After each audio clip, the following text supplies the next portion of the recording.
تا حالا از خودتون پرسیدین اگه دین وجود نداشت، آدمای خوب کارای خوب میکردن و آدمای بد کارای بد. ولی برای اینکه یه آدم خوب کارای وحشتناک بکنه، به دین احتیاج داره.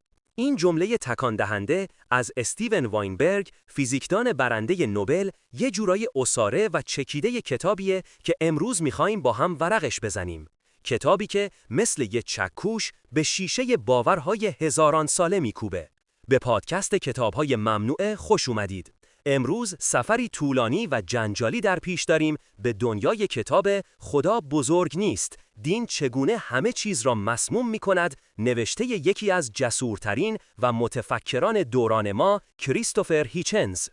کریستوفر هیچنز فقط یه نویسنده نبود، یه روزنامه‌نگار، یه منتقد و یه سخنران بی‌نهایت قدرتمند بود که از به چالش کشیدن مقدس‌ترین ایده‌ها هیچ ترسی نداشت. اون با قلم تند و تیز و منطق برندش به جنگ چیزی رفت که به نظرش بزرگترین توهم و خطرناکترین ساخته دست بشره، دین. این کتاب بیانیه تمام قد هیچنز علیه ایمانه، نه فقط یک دین خاص، بلکه کل ایده وجود یک خدای خالق و ادیان سازمان یافته‌ای که از این ایده متولد شدن. پس کمربنداتون رو سفت ببندید، چون قرار وارد میدون مینی بشیم که هر قدمش یه انفجار فکریه. هیچنز کتاب رو با یه ادعای ساده ولی بنیادی شروع میکنه. اون میگه بار اثبات وجود خدا به دوش دیندارانه، نه بی خدایان. این یه اصل منطقیه که بهش میگن بار اثبات. به قول خودش، آنچه را که میتوان بدون مدرک ادعا کرد، میتوان بدون مدرک هم رد کرد. فکرشو بکنید چقدر ساده و قدرتمنده. اگه من به شما بگم یه قوری چای نامرئی دور سیاره مشتری میچرخه، شما نمیتونید ثابت کنید که نیست. اما آیا این دلیل میشه که حرف من درسته؟ معلومه که نه. هیچنز میگه داستان خدا و دین هم همینه. شما ادعای بزرگی میکنید، شما هم باید براش دلیل محکم بیارید، نه اینکه از بقیه بخواید نبودنش رو ثابت کنن. هیچنز میره سراغ قلب ماجرا. اون میگه دین نه تنها بر پایه شواهد نیست، بلکه از 4 طریق اصلی به بشریت آسیب میزنه. اول، تصویر غلط از منشأ انسان و جهان به دست میده. دوم، بردگی ذهنی و جسمی رو ترویج میکنه. سوم، به خاطر امیال سرکوب شده و غیر ممکن باعث ترویج خشونت و گناه میشه. و چهارم، بر پایه تفکر آرزومندانه و خیال بافی بنا شده، نه عقل و منطق. بذارید بریم سراغ یکی از تکان دهنده ترین بخش‌های کتاب، نقد متون مقدس. هیچنز با بیرحمی تمام کتاب‌های مقدس ادیان ابراهیمی، یعنی تورات، انجیل و قرآن رو زیر ذره‌بین میذاره. اون نشون میده که این کتاب‌ها پر از تناقض، اشتباهات تاریخی و علمی و از همه مهمتر دستورات غیر اخلاقی هستند. از نسل کشی‌ها به فرمان خدا در عهد عتیق گرفته تا قوانین مربوط به بردهداری، سنگسار و تبعیض علیه زنان. هیچنز میپرسه چطور میشه یک وجود متعالی و خیرخواه مطلق چنین دستورات وحشیانه‌ای صادر کنه؟ آیا این متون بیشتر شبیه به قوانین قبیله‌ای انسان‌های عصر برنز نیستن تا کلام یک خالق دانا؟ مثلا به این جمله از هیچنز دقت کنید. ادیان مانند تمام دیکتاتوری‌های دیگر بر اساس نظارت دائمی و جاسوسی بنا شده اند. انگار یک کره شمالی آسمانی وجود دارد که یک رهبر عزیز ابدی از تو می‌خواهد نه تنها کارهایت را کنترل کنی، بلکه افکارت را هم. این تشبیه فوق‌العاده است. دینی که ادعا میکنه شمار نفسهای ما رو هم میدونه و از افکار پنهان ما باخبره، در واقع یک سیستم تمامیت‌خواه بی نهایت بزرگه که هیچ حریم خصوصی برای فرد قائل نیست. یه قلاب دیگه که هیچنز پرتاب میکنه اینه: آیا دین منشأ اخلاقه؟ خیلیا میگن اگه خدا نباشه همه چی مجازه و هرج و مرج میشه. هیچنز دقیقاً برعکس فکر میکنه. اون میگه اخلاق انسانی محصول تکامل اجتماعی ماست. ما برای بقا به همدلی، همکاری و عدالت نیاز داشتیم. اینها قبل از ادیان وجود داشتند. در مقابل دین بارها و بارها به اسم خدا غیر اخلاقی ترین کارها رو توجیه کرده. جنگ‌های صلیبی، تفتیش عقاید، حملات 11 سپتامبر، لیستش تمومی نداره.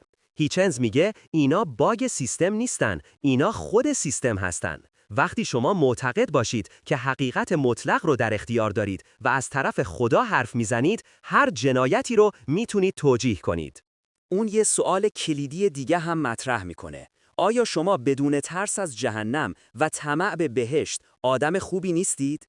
اگه جواب مثبته، پس اخلاق شما ربطی به دین نداره. اگه جوابتون منفیه، یعنی شما ذاتاً آدم خوبی نیستید و فقط از ترس مجازات یا به امید پاداش کار خوب میکنید که این خودش تعریف اخلاق نیست، معامله است. یکی از بحث‌های جذاب کتاب تأثیر ویرانگر دین بر سلامت روان و به خصوص بر مسائل جنسیه. هیچنز میگه ادیان با سرکوب طبیعی ترین غرایز انسانی و تبدیل کردنش به یک منبع دائمی گناه و شرم چه بلایی سر روان ما آوردن. از حس گناه دائمی گرفته تا نفرت از بدن و ایجاد عقده‌های روانی پیچیده. اون میگه دین به ما یاد میده که با ناقص بودن، گناهکار بودن و نیازمند به بخشش به دنیا اومدیم و این بزرگترین توهین به کرامت انسانیه. و اما معجزات، بخشی که هیچنز با طنزی تلخ بهش میپردازه. اون میگه چرا معجزات همیشه در زمانهای قدیم و در مکانهای دور و برای آدمهای بیسواد اتفاق افتادن؟ چرا امروز در عصر دوربینهای با کیفیت موبایل هیچ معجزه‌ای رخ نمیده؟ چرا خدا هیچ وقت بیماریهای ژنتیکی مثل سندروم دان رو شفا نمیده و فقط بیماریهایی رو شفا میده که ممکنه خود به خود هم خوب بشن؟ جواب هیچنز ساده است، چون چیزی به اسم معجزه وجود نداره. اینها داستانهایی هستند که برای کنترل توده‌ها ساخته شدن. نویسنده دین رو فقط یک باور شخصی نمیبینه.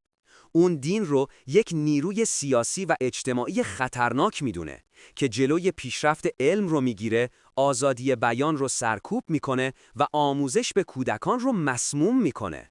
به نظر اون این که به یک کودک بیگناه بگیم تو در گناه اولیه زاده شدی یا اگه باور خاصی نداشته باشی برای همیشه در آتش جهنم میسوزی، نوعی کودک آزاری روانیه.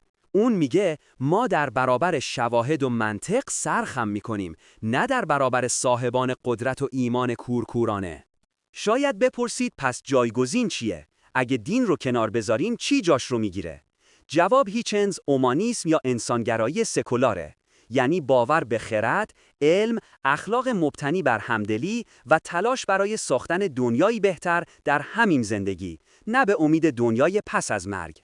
اون میگه ما برای پیدا کردن معنا و شگفتی نیازی به آسمون نداریم.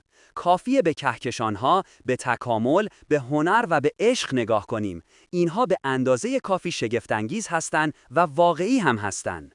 کتاب خدا بزرگ نیست یک اثر تلخ و گزنده است. خوندنش برای یک فرد با ایمان میتونه مثل راه رفتن روی زغال داغ باشه.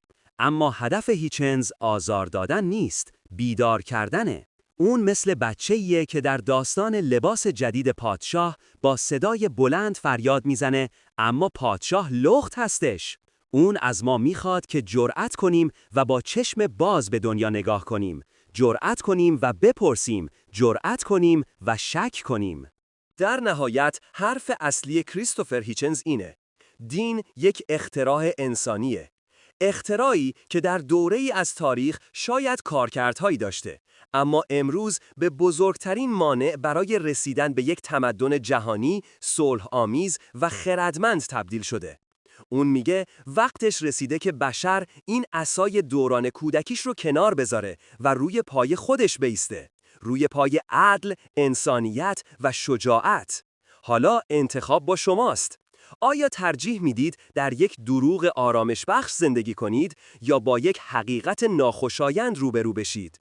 هیچنز انتخاب خودش رو کرده بود و تا آخرین لحظه زندگیش هم ازش دفاع کرد. ممنون که در این سفر فکری جسورانه با من همراه بودید. لطفاً کانال رو سابسکرایب کنید و لایک رو فراموش نکنید. نظرات و پیشنهادات خودتون رو کامنت کنید.